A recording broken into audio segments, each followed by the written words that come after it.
Fala, rapaziada do Legal Gasolina, você também, meu amigo, aí torcedor de outros clubes, o Enes com vocês. Rapaziada, nesse vídeo aqui, bora falar um pouco aí sobre essas saídas desses jogadores e também bora falar um pouco também sobre o time do Remo, que vai se preparar para enfrentar o Atlético, né? O Atlético que ontem derrotou o Goiás em Goiânia, o poderosíssimo Goiás, não é, Thiago Menezes? O poderosíssimo, o invencível Goiás, o imparável Goiás, foi derrotado pelo então lanterna da competição. E adivinha quem é o lanterna, né? Quem é o lanterna da Série B? Quem é? Eu vou te dar três opções. Três. O Papai Noel, né?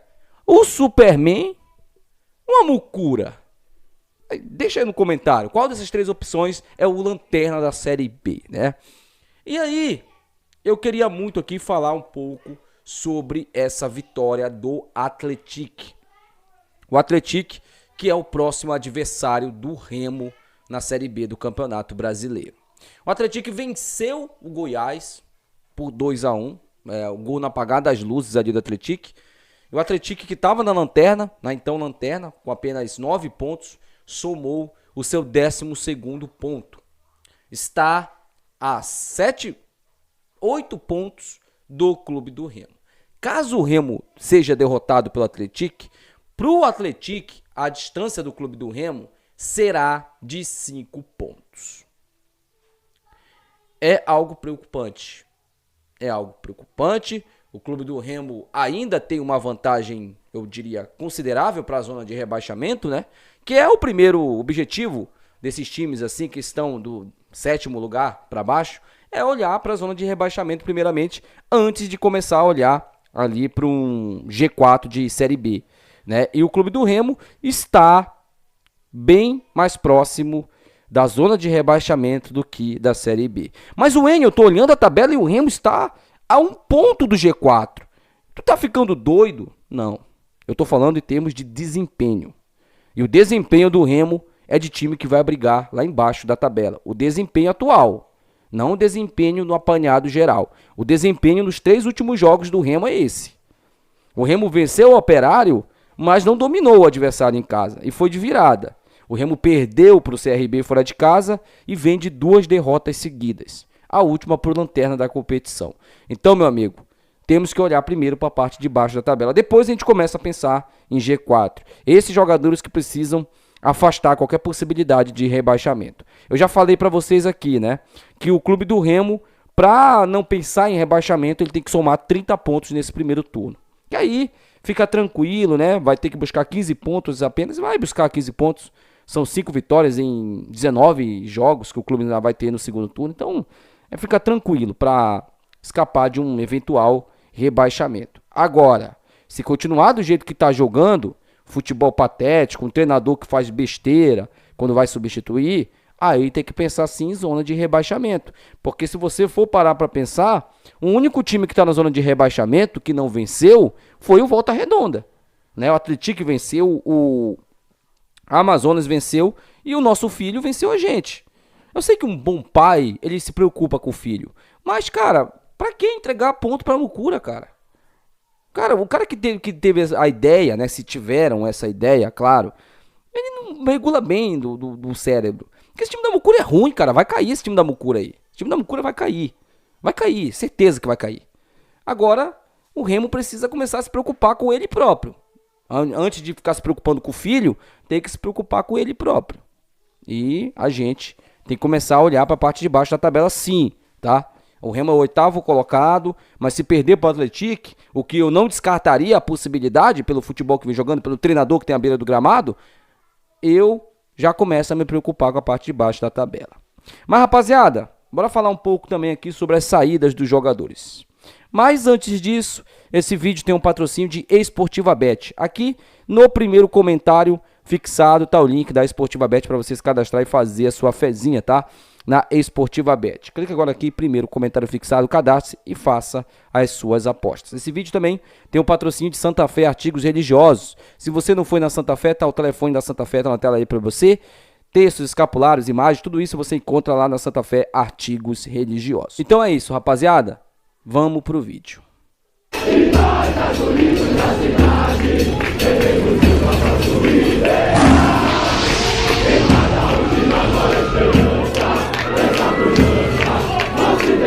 Rapaziada, a gente já falou um pouco sobre a Série B do Campeonato Brasileiro, né? O que o clube do Remo precisa se preocupar.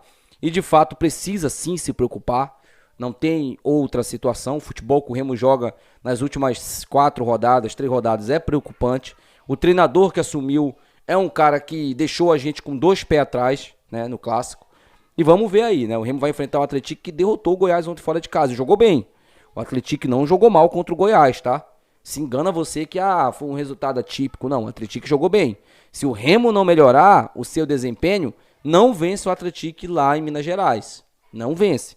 Precisa melhorar. O Remo tem mais time que o Atlético? Tem. Assim como também tinha mais time que a Mucura. Assim também como tinha um momento melhor que o Atlético Paranaense. E perdeu para esses 2 últimos adversários que eu citei aqui. Então, há uma preocupação. E aí, gente, há uma reunião interna no clube do Remo, né? Para definir ali algumas coisas. Principalmente saída de jogadores. A gente falou bastante ontem sobre saída de jogadores, né? E teve um comentário que eu achei interessante e eu queria muito aqui conversar com vocês sobre isso. Uma pessoa fez o seguinte comentário: N, não dá para mandar jogador agora embora, porque nós estamos há mais ou menos 15 dias de abrir a janela, né? A janela vai abrir dia 10 de julho. E aí tem que segurar jogador, não pode, a gente precisa de elenco. Gente, Viseu, Dodô, Adailton, né? Que mais? Eu poderia colocar aqui. Acho que esses 3, né, inicialmente. Esses 3, eles não ajudam em nada. O que esses 3 fizeram nos últimos jogos para ajudar o Remo? Principalmente o Dodô e o Viseu. O que eles fizeram? O que eles vêm fazendo nos últimos meses? É o mesmo desempenho dentro de campo. São os mesmos problemas apresentados há uns 3 meses já. Ao invés de levar esses caras para os jogos, deixa esses caras treinando separado. Comunica a eles que eles não vão ficar, que eles precisam procurar um outro clube. Um clube profissional faz isso. Um clube profissional faz isso. Chega pro jogador e comunica. Não fala uma semana antes dele sair que ele vai sair. Não comunica, que aí o empresário dele já procura um outro clube para ele. E aí até facilita bem mais a saída dele do que propriamente o clube ficar levando. Por exemplo, o Remo vai levar lá o Viseu pro jogo contra o Atlético. Não seria melhor o Remo levar o Marrone e o Davó e levar mais um atacante? Nem que fosse um moleque da base, mas não seria melhor do que levar o Viseu, que todo jogo que ele entra com a mesma vontade? Por exemplo, o Remo deixou o Maxwell fora no último jogo, no último clássico. Eu tenho certeza que o Maxwell faria muito mais coisa do que o Dodô e o Viseu fizeram quando entraram. Então, se esses caras estão fora dos planos, e eles têm que estar fora dos planos, e o Remo vai ter que ir no mercado atrás de um centroavante, meu amigo, corta já. Já comunica, ó, não vai dar, vocês não vão ficar no Remo. E já vai atrás de outros jogadores, porque a informação que eu tenho é que vão chegar meia, ponta, lateral direito e atacantes. Inclusive, a informação que eu tive ontem, tá, gente, é que o clube do Remo já está negociando com um centroavante. Vai chegar um centroavante aí nessa janela que vai abrir de julho, tá? Deverá chegar um centroavante pro clube do Remo. Gente, para a gente começar a pensar em acesso novamente, precisamos separar o joio do trigo. Precisamos mandar jogadores embora e trazer reforços. Reforços, não é refugo. É o cara chegar para ser titular. Para ser titular. E a informação que eu tenho é que o clube do Remo vai trazer um centroavante. Um camisa 9, tá? Um camisa 9, um cara de respeito. Vamos ver, né? Vamos ver aí. Porque se for do mesmo naipe do Viseu, eu até desanimo. Mas a gente torce aqui, a gente tá aqui para isso, para torcer, claro, para dar o puxão de orelha quando tem que dar o puxão de orelha. Mas eu tô gostando de ver a movimentação do Braz internamente. Apesar do português ser bastante arrogante, né? E prepotente, pelo menos na entrevista que ele deu no pós-jogo, né? Eu não gostei da entrevista, cara. Ah, mas ele fez o certo, falou, não, gente. Aquilo se fala depois de uma vitória, não depois de uma derrota. Não depois de uma derrota. Ele tem que entender os erros que ele fez, que culminaram na derrota. É isso que ele tem que entender. Mas uma última coisa que eu gostaria de comentar aqui é o seguinte. As páginas mucuréticas, fantasiadas de páginas do futebol do norte, né? elas publicaram a seguinte, né? Mucura tem uma certa vantagem no Remo no novo Mangueirão. Foi o que eles postaram, né? É porque eles querem ganhar do Remo em alguma coisa, né? Eles vão buscar números, vão tirar números do rabo deles para tentar ter alguma vantagem sobre o Remo. Isso porque confronto direto não vale nada. Confronto direto não vale nada. Imagina se valesse, né? E aí, é engraçado, porque o confronto direto entre os dois no novo Mangueirão vale, no retrospecto, né? Agora, o maior público do novo Mangueirão não vale nada. Por isso que eu falo, cara. Discutir com essa porta aqui e com o Mucurento dá no mesmo. Talvez essa porta tenha um pouco mais de neurônio. Mas deixa aí, cara, seu comentário. Quero muito saber a sua opinião. Até o próximo vídeo. Tchau.